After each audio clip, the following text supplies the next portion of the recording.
The Great Hall of Axios Prime had never been so quiet. Ambassador Elena Vasquez stood near the back of the chamber, watching the scene before her with growing anger. The ceiling rose 50 meters above them, covered in crystals that glowed with soft blue light. Representatives from 37 species filled the curved rows of seats, their bodies ranging from insectoid to reptilian to forms that had no comparison on Earth. This was the heart of the Galactic Concord, where treaties were signed and peace was maintained across 10,000 star systems. Today, that peace meant nothing. At the center of the chamber, on a raised platform meant for those seeking aid, stood Ambassador Crixtel of the Veloxy. His species resembled large mantises with iridescent wings that caught the light when they moved. Those wings now hung limp and dull, a sign of deep distress among his people. His forearms trembled as he held out a data crystal for all to see. "This is what they did to our colony on Veloxy 7, Crixtel said. His voice was translated through the universal systems, but the pain needed no translation. 40 million of my people, gone. Processed, as the Kethari call it.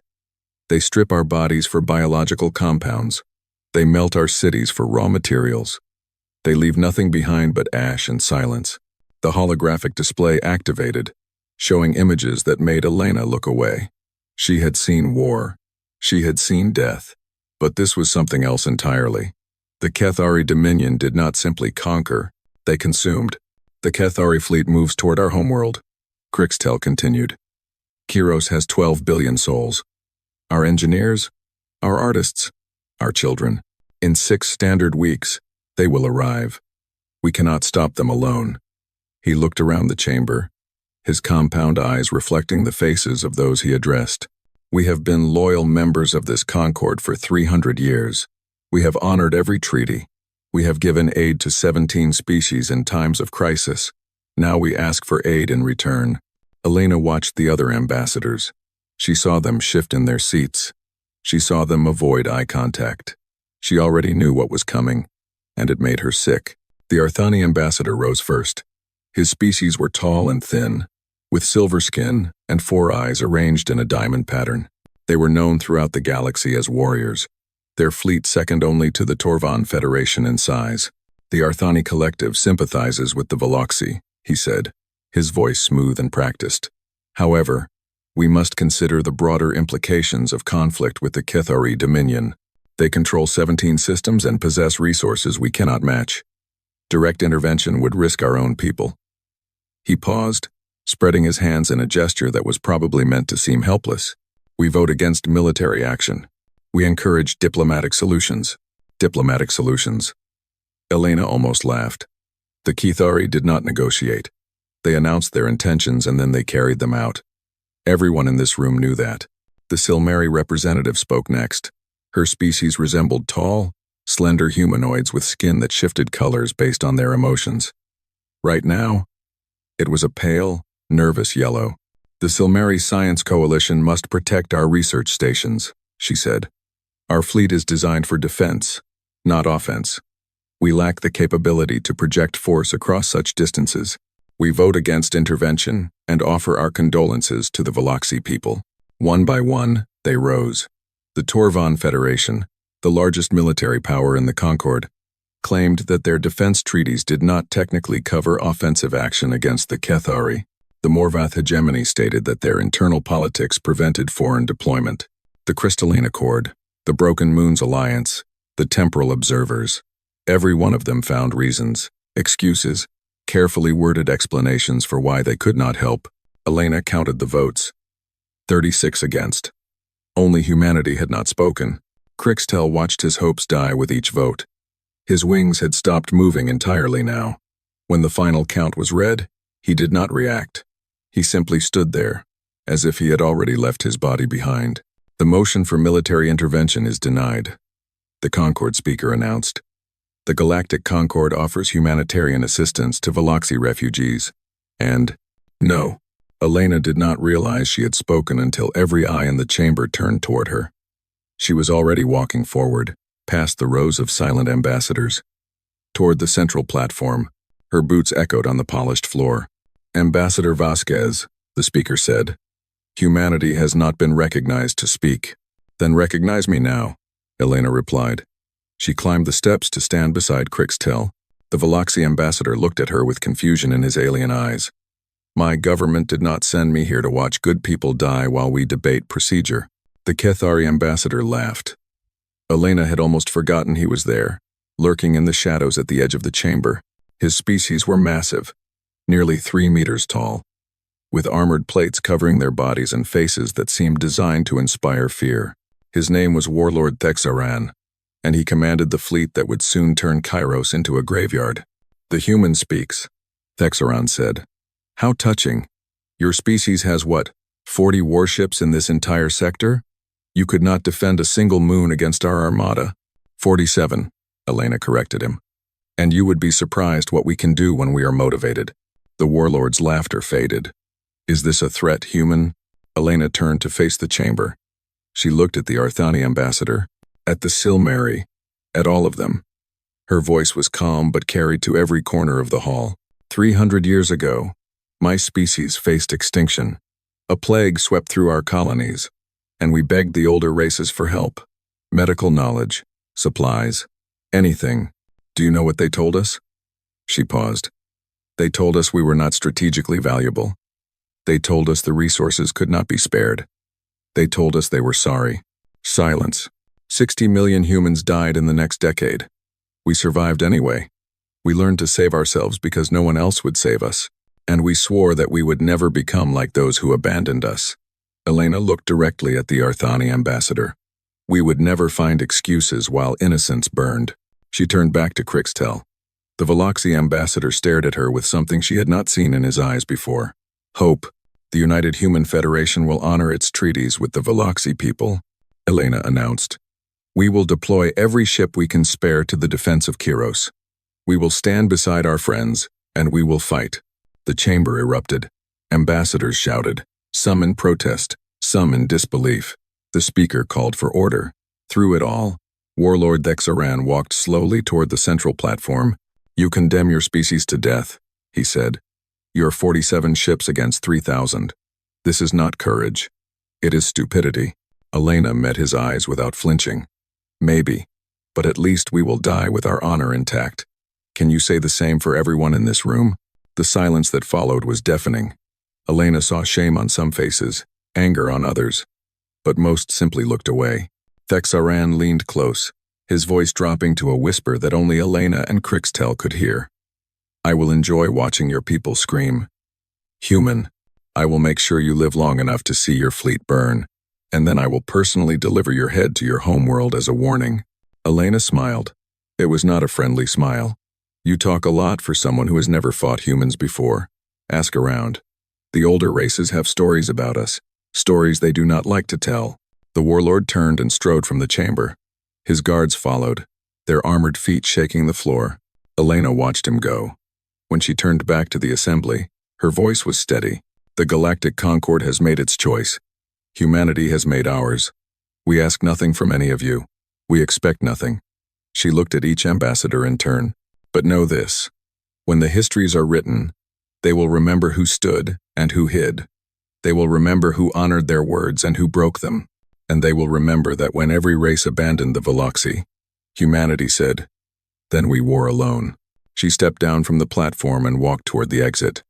Krixtel followed her, his wings beginning to move again with the faintest hint of color returning to them. Ambassador Vasquez, he said quietly. Why? Your fleet cannot win this battle. You must know that. Elena paused at the door. Because some things matter more than winning, Ambassador. Some things matter more than survival. She looked back at the chamber, at the representatives of 36 species who had chosen fear over honor. If we lose, at least we lose as humans. I can live with that. Krixtel was silent for a moment. Then, he did something Elena had never seen a Veloxi do. He reached out with one of his forearms and touched her shoulder in a gesture of respect. My people will never forget this, he said. Whatever happens, Elena nodded. Neither will mine. Now, come on. We have a war to prepare for. They walked out of the chamber together, leaving the Galactic Concord to contemplate what humanity had just done. Behind them, the whispers had already begun. Some spoke of foolishness, some spoke of insanity, but a few, just a few, spoke of shame. And somewhere in the cold depths of space, the Kethari Armada continued its relentless march toward Chiros, unaware that everything was about to change. Admiral James Okonkwo stood at the window of his quarters aboard the carrier UHF Resolution, watching the blue and green sphere of New Valencia spin slowly below. The colony world was home to 3 million humans, many of them families who had come to the frontier, seeking new lives. Now those families huddled around their screens, watching the news feeds that had been running nonstop for the past 72 hours. Humanity was going to war. Behind him, the door chimed. He did not turn around. Enter. The footsteps told him it was Captain Morrison before he even spoke. Morrison was his chief of staff, a man who had served with him for 15 years. They had fought pirates together, survived the drift wars, rebuilt the fleet from nothing. But Morrison's voice now carried something Okonkwo had rarely heard from him. Doubt. Admiral? The council is waiting. I know. They want answers, sir. Half of them think we should pull back. They say this is not our fight. Okonkwo finally turned. He was a tall man with dark skin and gray hair at his temples, his face weathered by decades of service. His uniform was simple, without the decorations many admirals displayed. He believed that medals meant nothing if the man wearing them could not lead. And what do you think, Captain? Morrison hesitated. I think we are about to fight an enemy that outnumbers us 60-1. I think most of our ships are old. Our crews are young, and our supply lines will stretch across half a sector. He paused. But I also think that if we do not do this, we lose something that we can never get back. Okonkwo nodded. Then let us go tell them that. The council chamber aboard the Resolution was designed for meetings exactly like this one. 12 screens lined the walls, each showing the face of a different military or political leader. Some were admirals like himself. Others were governors, senators, representatives of the colonies that would be affected by this decision. All of them looked worried. Admiral Okonkwo, Senator Chen began. We have received your deployment orders. Before we authorize the movement of these assets, we need to understand your strategy. How exactly do you plan to fight a fleet of 3,000 warships with 47? Okonkwo stood at the center of the room, his hands clasped behind his back. Senator, I will not lie to you. If we meet the Kethari in open battle, we will lose. Their ships are larger, more numerous, and better armed. Their crews have been fighting wars of conquest for centuries. Murmurs rippled through the screens. However, Okonkwo continued, we are not going to meet them in open battle. We are going to make them fight our war, not theirs. Governor Patel of New Valencia leaned forward. Explain. The Kethari fight using overwhelming force. They crush their enemies with numbers and move on. They have never faced an opponent who refused to be crushed. Okonkwo activated the holographic display at the center of the room. A star map appeared, showing the Veloxy system. The Veloxy are master engineers. Their understanding of gravity, manipulation, shield technology, and structural design exceeds anything we possess. What they lack is military experience. They have not fought a war in 300 years, and we have, Admiral Singh said from her screen. Her fleet defended the outer colonies, the most experienced combat force humanity possessed. Exactly. We combine their technology with our tactics. We use their knowledge to build weapons and defenses they never imagined. We turn every asteroid, every moon, every piece of debris into a trap. We make the Kethari pay for every kilometer they advance. Senator Chen frowned. Even if this works, it only delays the inevitable. Eventually, they will reach Chiros. Yes. And by then, we will have given the galaxy something it has not seen in a very long time. Okonkwo looked around the room. We will have given them hope. The room fell silent. I am not asking you to approve a suicide mission, Okonkwo said. I am asking you to approve a statement, a message to every species in the Concord that there are still beings willing to stand for something. The Veloxy are not strategically valuable. They have nothing we need. They cannot offer us anything in return except their friendship. That is exactly why we must help them. Governor Patel spoke quietly. Admiral, my daughter serves aboard the Defiant. She is 23 years old. If I authorize this mission, I am sending her to die. Okonkwo met her eyes through the screen. Governor, I understand. But I ask you this. What kind of galaxy do you want your daughter to live in? One where the strong devour the weak while everyone watches? Or one where good people stand together, even when it costs them everything? The vote was called 15 minutes later. It was unanimous. 3 days after the council meeting, the human fleet entered the Veloxy system. Okonkwo stood on the bridge of the Resolution, watching the planet Kiros grow larger on the main display. It was beautiful, a world of sweeping plains and towering crystal forests, oceans that glowed with bioluminescent life. 12 billion Veloxy lived there, going about their lives, raising their young, creating art and music and technology that humanity could barely comprehend. And in 5 weeks, all of it would burn if they failed. The Veloxy orbital stations detected their approach long before they arrived. As the human fleet took up position near the planet's largest moon, a small shuttle emerged from the station and made its way toward the Resolution. Ambassador Crixtel was the first to step aboard. Behind him came a delegation of Veloxy officials, their wings twitching nervously as they entered the human ship. They had never been aboard a military vessel before. The Veloxy had no military vessels. Okonkwo met them in the docking bay, flanked by Captain Morrison and Ambassador Vasquez. The human ambassador had returned with the fleet, refusing to stay behind on Axios Prime. "Admiral Okonkwo," Crixtel said, his voice carrying through the translator. I do not have words for what we feel. Your ships came. Your people came. After everything that happened in the council chamber, we thought perhaps Ambassador Vasquez had spoken beyond her authority. We thought perhaps it was a gesture, nothing more." Okonkwo shook his head. "It was not a gesture. We are here to fight. But your fleet." Crixtel looked through the bay window at the human ships taking up positions. "There are so few of you. 47 warships," Vasquez confirmed, plus 12 support vessels and 3 hospital ships. Another 15 converted civilian transports carrying supplies, spare parts, and additional personnel. Against 3,000 Kethari warships, Okonkwo stepped forward. "Ambassador, I will not pretend this will be easy. I will not promise you victory. What I can promise is that we will make the Kethari bleed for every inch of ground they take. We will show them that some prey has teeth." Something changed in Crixtel's expression.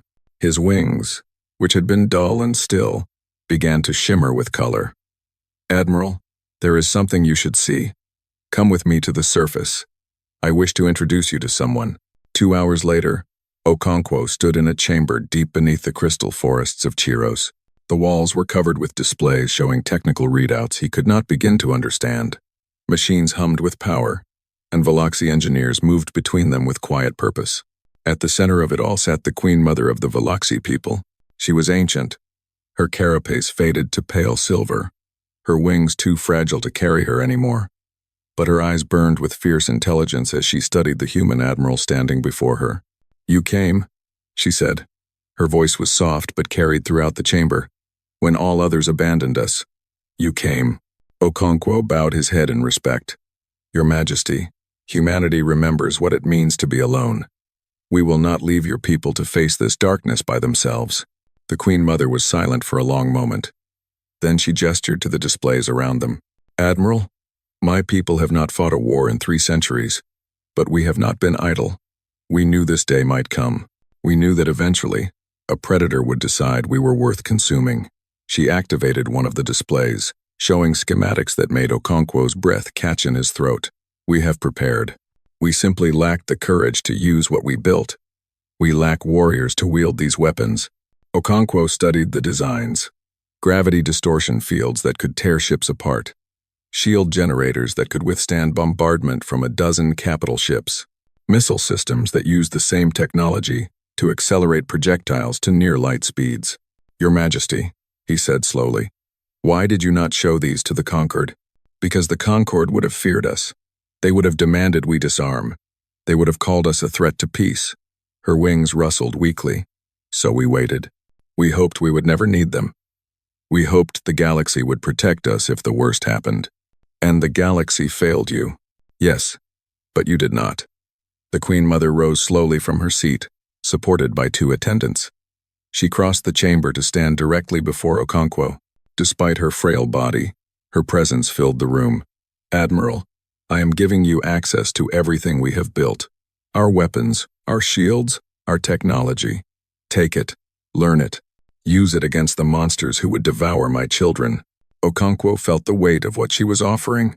Technology that could change the balance of power in the galaxy. Technology that the Veloxi had hidden for centuries, waiting for someone worthy of their trust. Your Majesty, I am honored. But I must ask, why trust us? You barely know humanity. The Queen Mother reached out and touched his hand. Her touch was light, like the brush of paper against skin.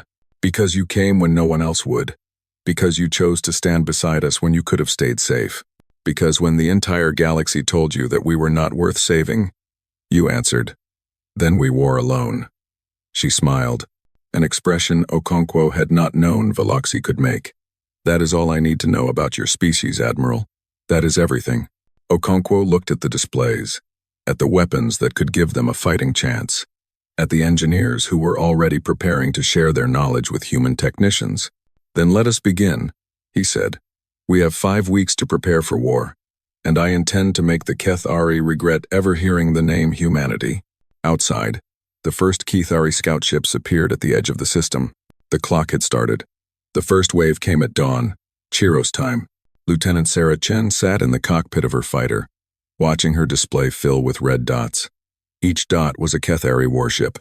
There were so many that the tactical computer could barely track them all. All pilots. This is command. Admiral Okonkwo's voice came through the speakers. The enemy has entered the outer defense zone. Remember your training. Remember why we are here. Make them pay for every kilometer. Sarah took a deep breath and checked her weapons one more time. Her fighter was a modified Striker-class interceptor, upgraded with Veloxi shield technology and armed with gravity pulse missiles that she had seen tear through armored targets in testing. She had never used them in actual combat. None of them had. Red Squadron, form up, her wing leader ordered. We are going in. The human fleet had spent 5 weeks preparing for this moment. Every asteroid in the outer system had been seeded with mines.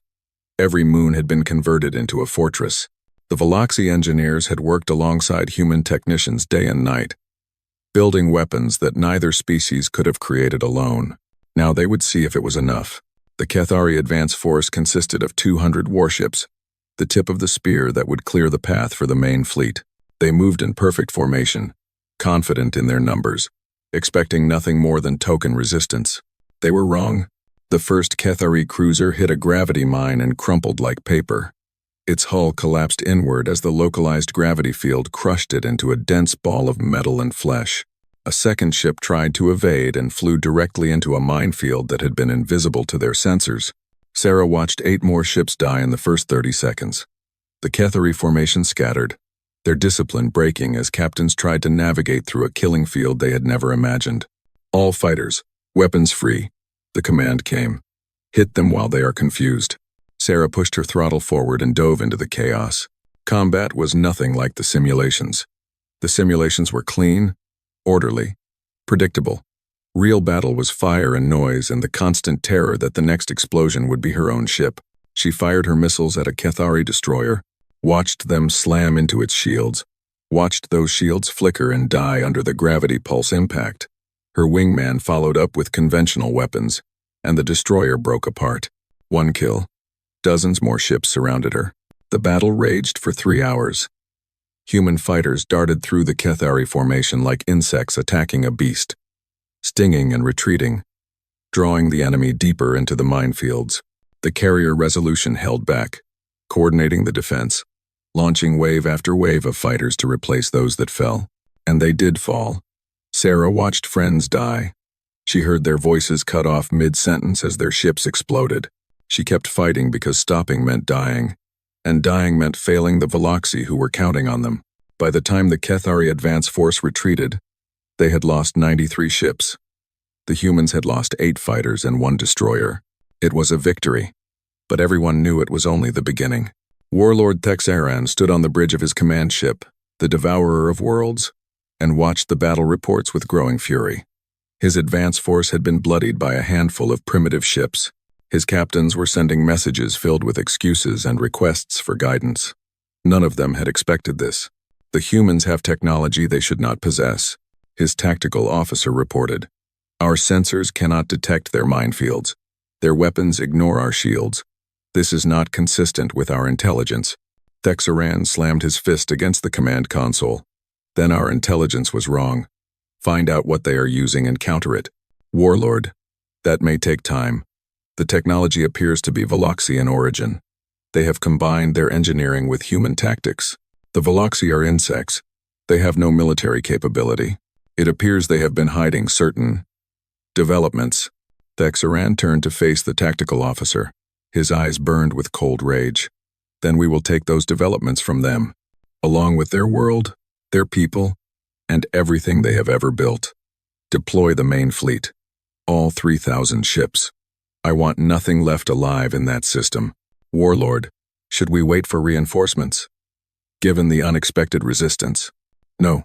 We end this now. The galaxy is watching. They will see what happens to those who defy the Dominion. The main Kethari fleet began its advance.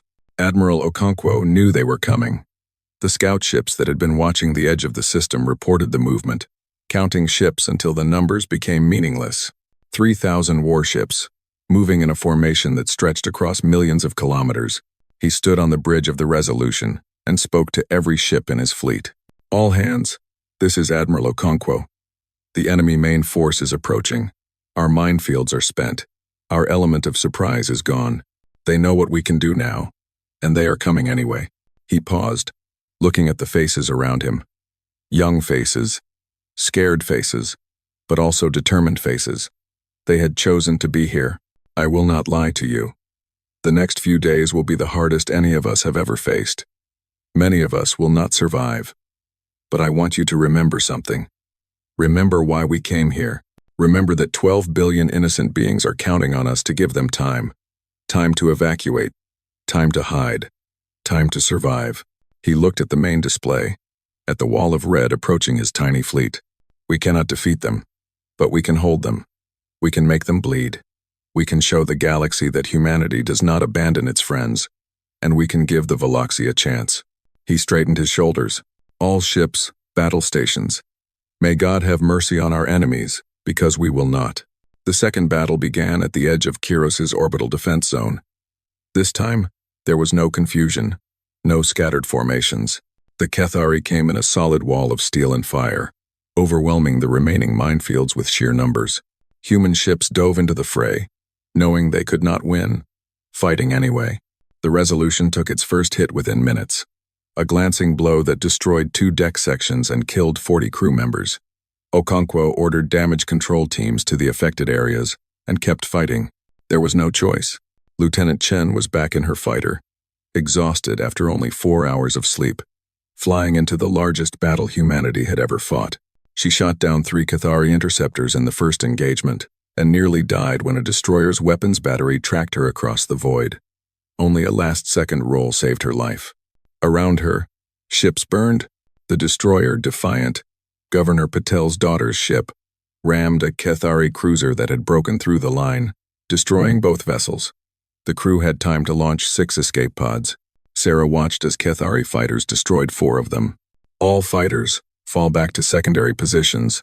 The command came, we are giving ground. Repeat, we are giving ground. They retreated, but slowly. Every kilometer was paid for in Kethari blood.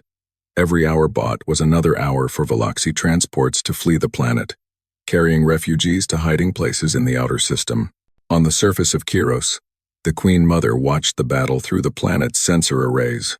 Her people were evacuating as fast as they could, but 12 billion was too many. They needed more time. Your Majesty, Ambassador Crixtel said, we should evacuate you as well. The royal transport is standing by. No. Her voice was firm despite her frail body. I will not leave while humans die defending my world. I will not hide while others fight for my people. But Majesty, Ambassador, tell me something. The humans who are dying up there, do they have families? Do they have children waiting for them at home? Crixtel hesitated. Yes, Majesty. Many of them do. And yet, they came anyway. They chose to fight for strangers they had never met, knowing they might never see their loved ones again. The Queen Mother's wings rustled with emotion. How can I do less? She turned to her engineers. Is the device ready?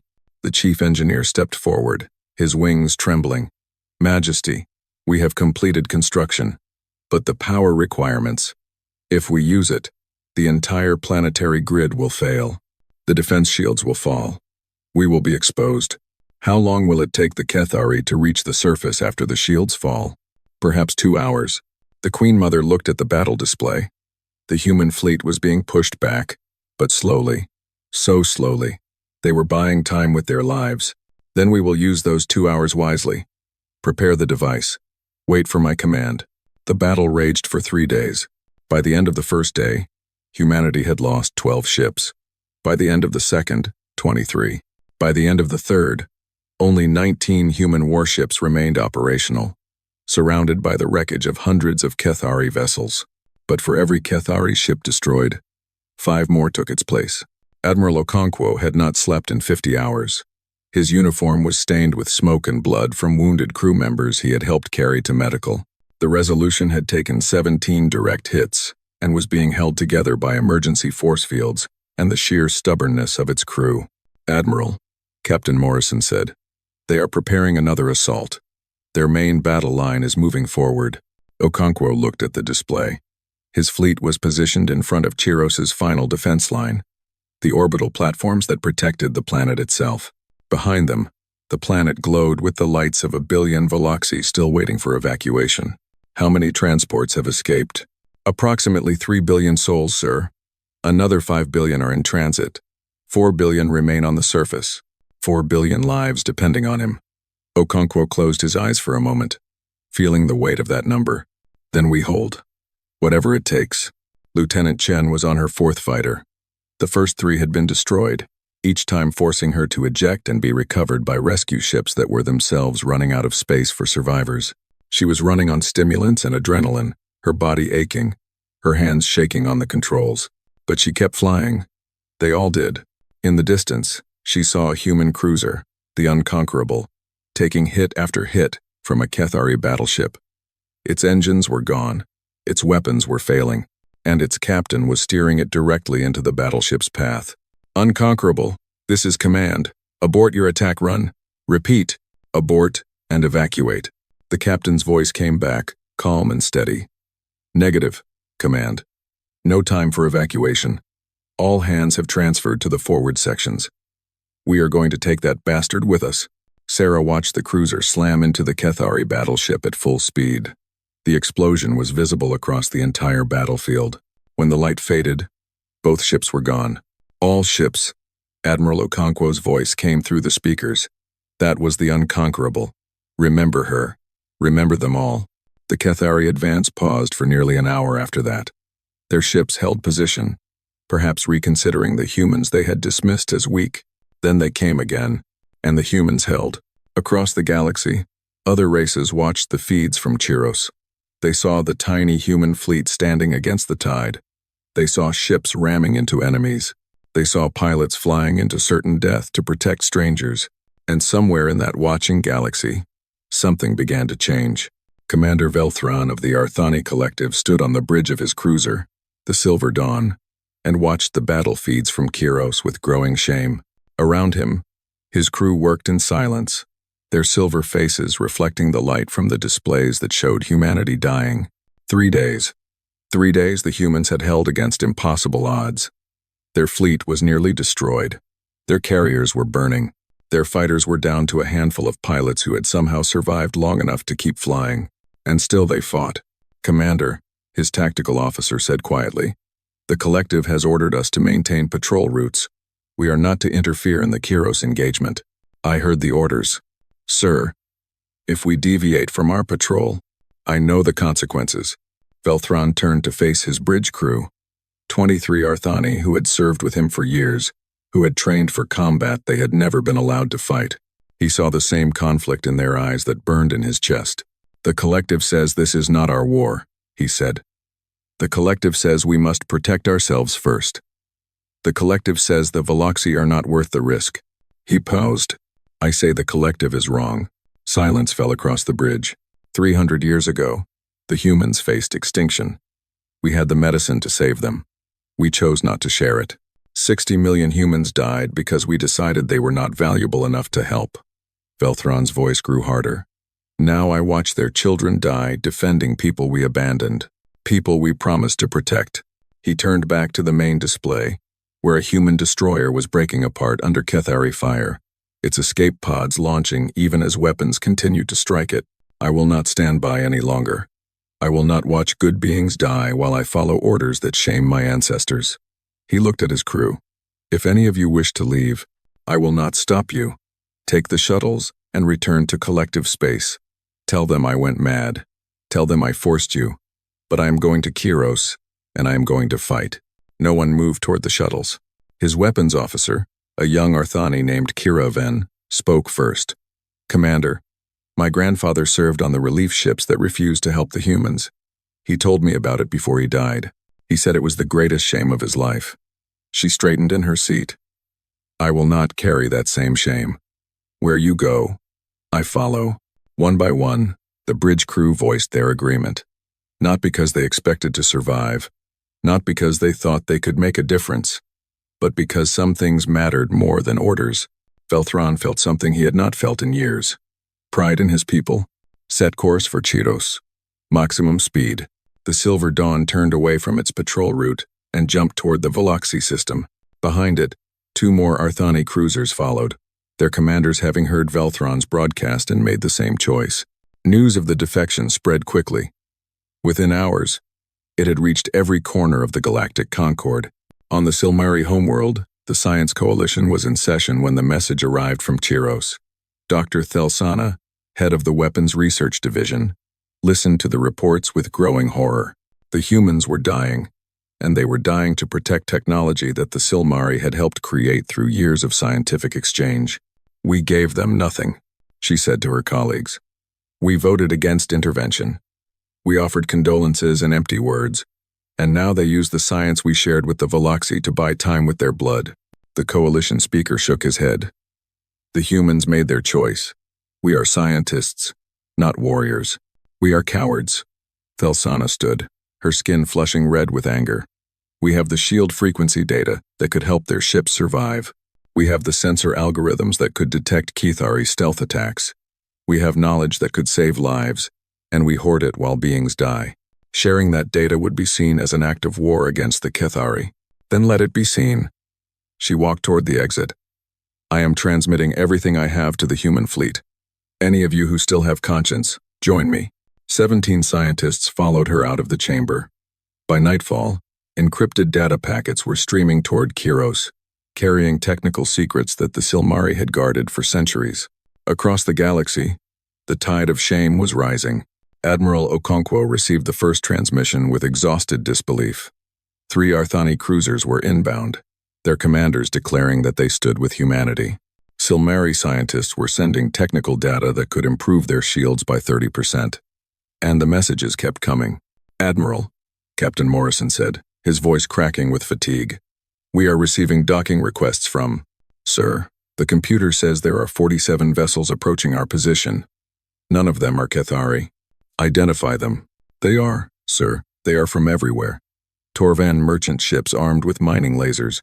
Retired military officers from the Morvath hegemony flying personal vessels. A hospital ship from the Crystalline Accord. Even some Kethari defectors who refused to participate in genocide. Okonkwo stared at the display.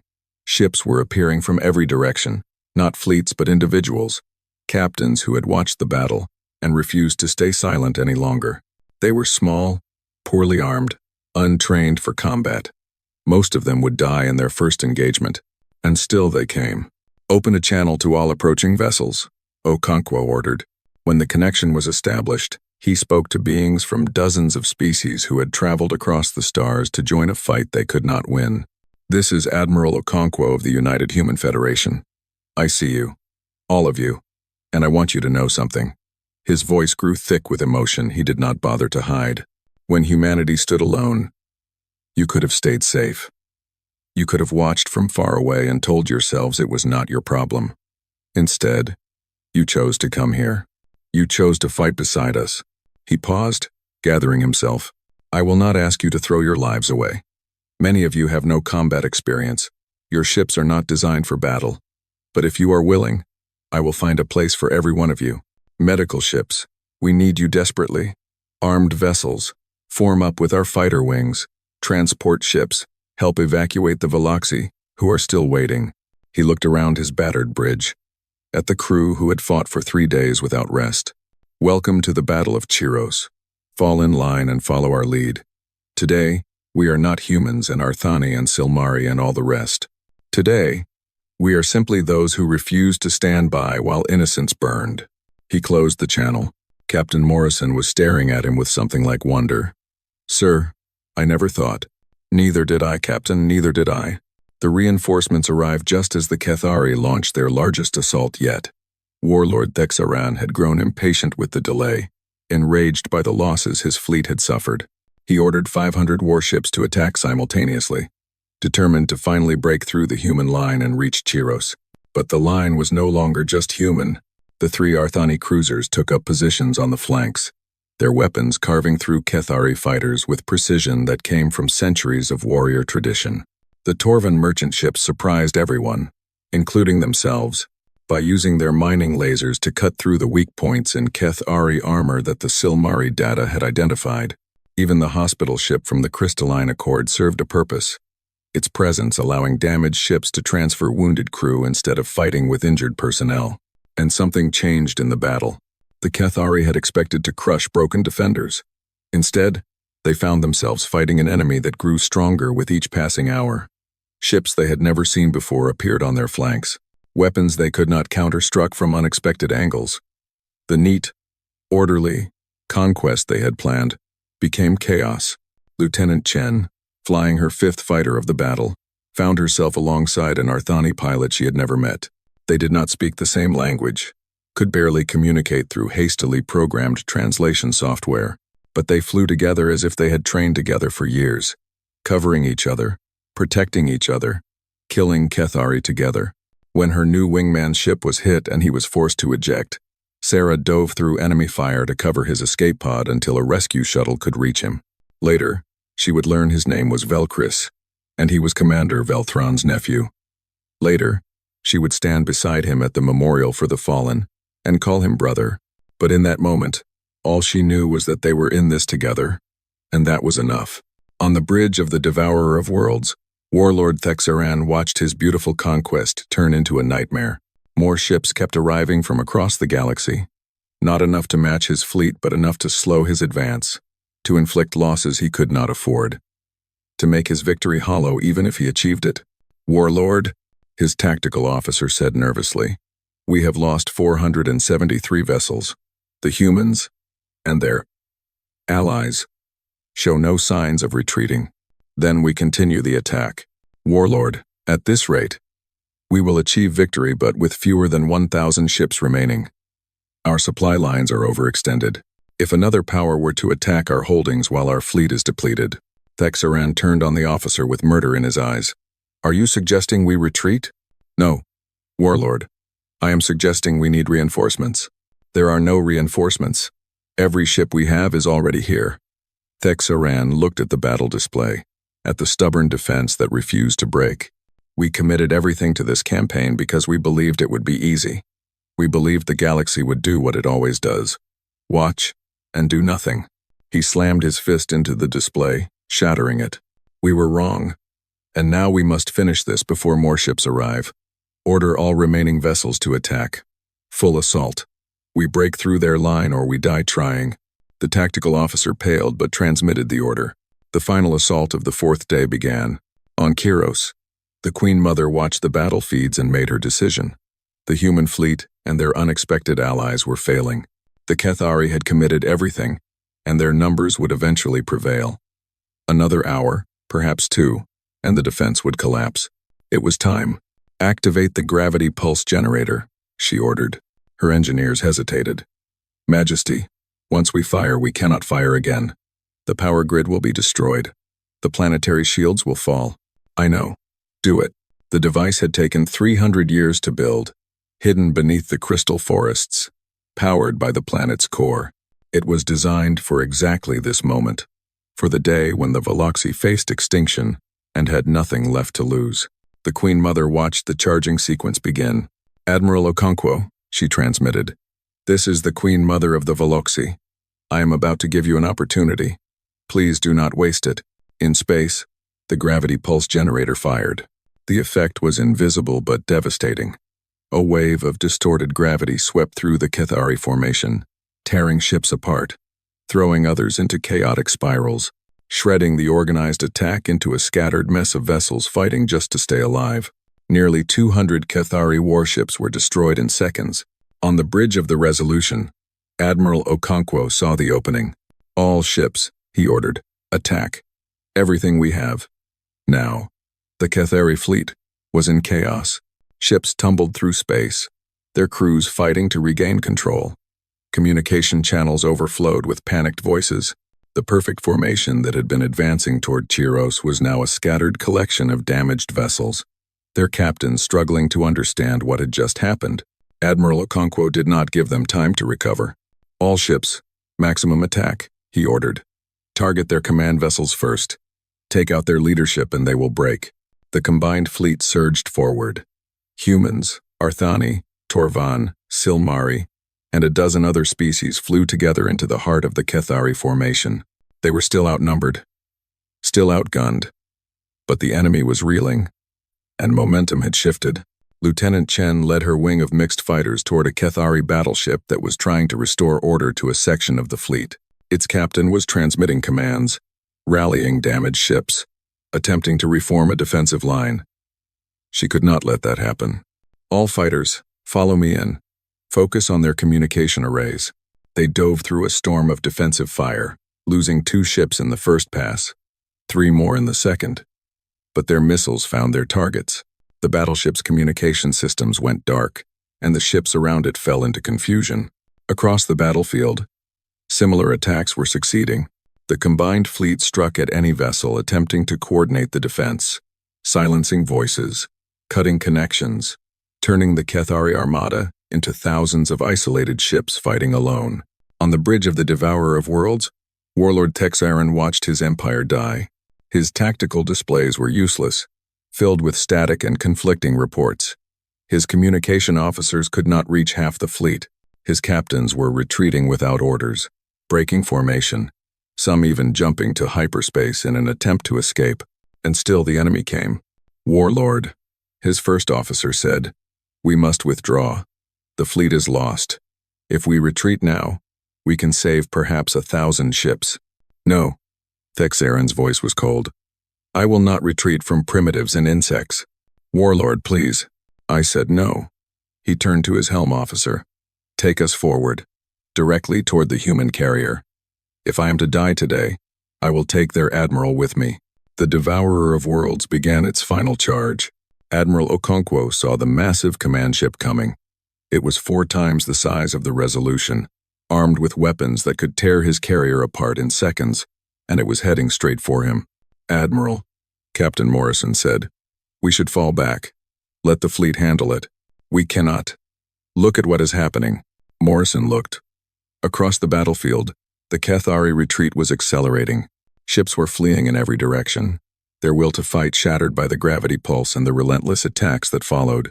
But the Devourer of Worlds was still coming, and while it remained active, there was a chance the Cathari could rally. "If that ship reaches us, it will destroy us," Morrison said. "I know. But if we run, they might reform. The battle is not over yet." Okonkwo straightened in his chair. "All hands, battle stations. We hold this position." "Sir, Ambassador Vasquez is requesting permission to launch a boarding party." Okonkwo turned. Vasquez was standing at the bridge entrance, wearing combat armor that looked borrowed from a Marine twice her size. Behind her stood a squad of soldiers who looked equally determined. "Ambassador, this is not your fight." "With respect, Admiral, I disagree." She walked to the tactical display and pointed at the Devourer of Worlds. "That ship has the Warlord on it. If we kill him, the Cathari lose their leader. The war ends today. It is suicide. Maybe. But I did not come this far to watch from the sidelines." She met his eyes. "Admiral, I stood in that council chamber and told the galaxy humanity would not abandon its friends. Let me prove I meant it." Okonkwo was silent for a long moment. Then he nodded. "Godspeed, Ambassador. Make it count." Vasquez smiled grimly and led her team to the shuttle bay. The assault shuttle launched from the Resolution as the Devourer of Worlds approached. It was a tiny craft, barely visible against the massive warship, flying directly into the teeth of the enemy's defensive fire. 3 other shuttles launched alongside it, carrying Marines from ships across the combined fleet. Humans, Arthani, even a squad of Morvath soldiers who had joined the battle in the last hours. They flew together toward the enemy flagship, knowing that most of them would not survive the approach. 2 shuttles were destroyed before reaching the hull. A third was damaged and crashed into a docking bay, its occupants fighting their way out of the wreckage. Vasquez's shuttle punched through a cargo hold door and skidded to a stop inside the ship. "Move," she ordered. "Bridges this way." The corridors of the Devourer of Worlds were chaos. Cathari soldiers rushed to defensive positions, unprepared for boarders, confused by the battle raging outside. The human team cut through them with the desperate efficiency of people who had nothing left to lose.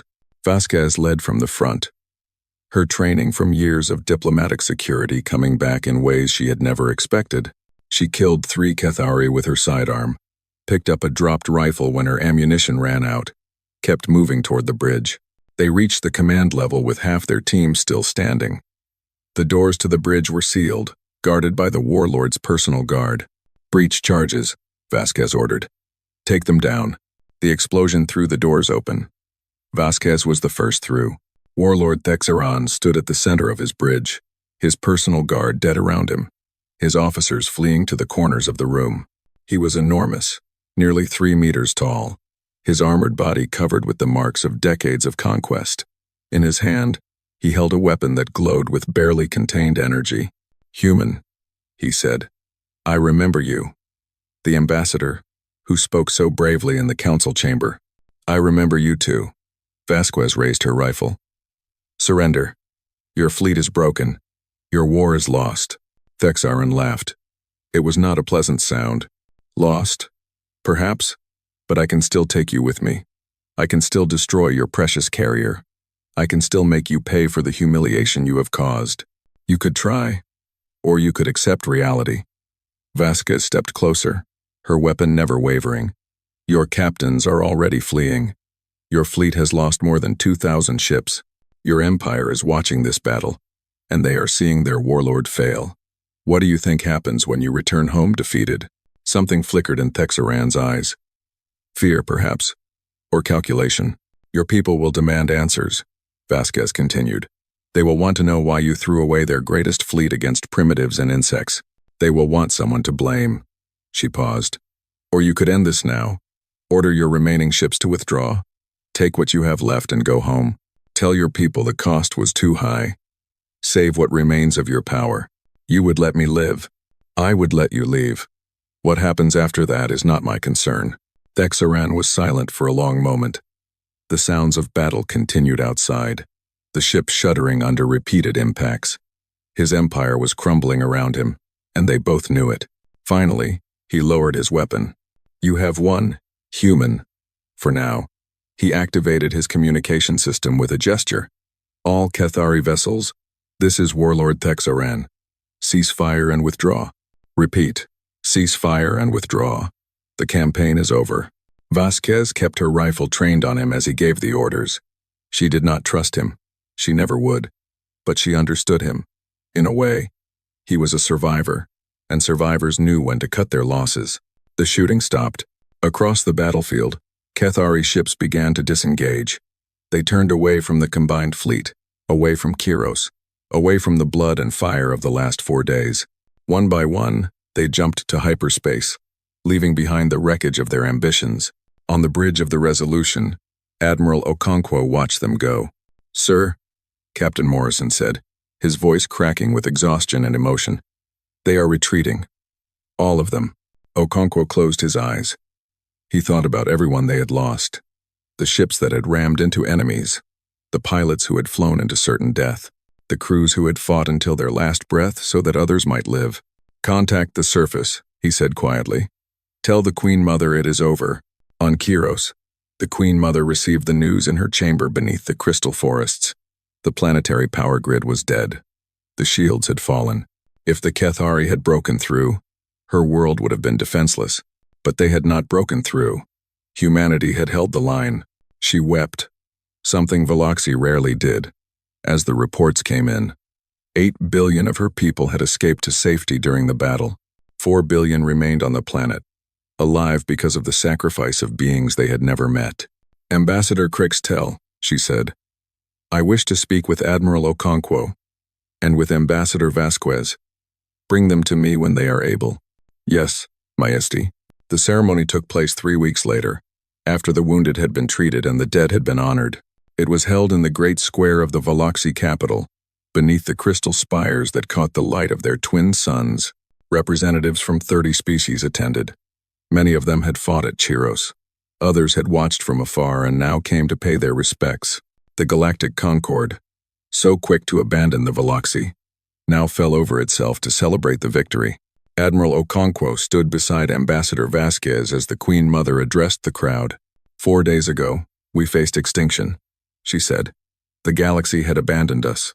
We stood alone, waiting for the end. And then the humans came. She turned to Okonkwo. They brought 47 ships against 3,000. They knew they could not win. They came anyway. They gave their lives so that strangers might survive. They showed the galaxy what courage truly means. The Queen Mother raised her voice, speaking to everyone present, to the cameras broadcasting across the stars. But it was not just humanity who saved us. When the humans stood firm, others found their courage. Arthani warriors defied their government to fight beside them. Silmari scientists risked everything to share their knowledge. Torvan merchants became warriors. Even Kethari with conscience turned against their warlord. She spread her wings, catching the light, shimmering with colors that none of them had ever seen before. The humans started something. They lit a fire that spread across the galaxy. And today, we are all better because of it. She turned to Admiral Okonkwo. "Admiral, I cannot give you back the lives that were lost. I cannot undo the suffering your people endured. But I can give you this." She held out a crystalline pendant, glowing with inner light. It was the highest honor the Valoxy could bestow, given only 3 times in their entire history. From this day forward, humanity is family to the Valoxy. Your people are our people. Your struggles are our struggles. Whatever the future brings, we face it together. Okonkwo accepted the pendant with humility he did not try to hide. "Your Majesty, we did not come here seeking honors. We came because it was right, because good people help each other, even when it costs everything." He looked at the assembled crowd, at the beings from dozens of worlds who had found their courage when humanity showed the way. "But if there is a lesson in what happened here, let it be this: stand with your friends, no matter the cost. Because when you do, you discover that you were never really alone." The crowd erupted in cheers, beings of every species celebrating together.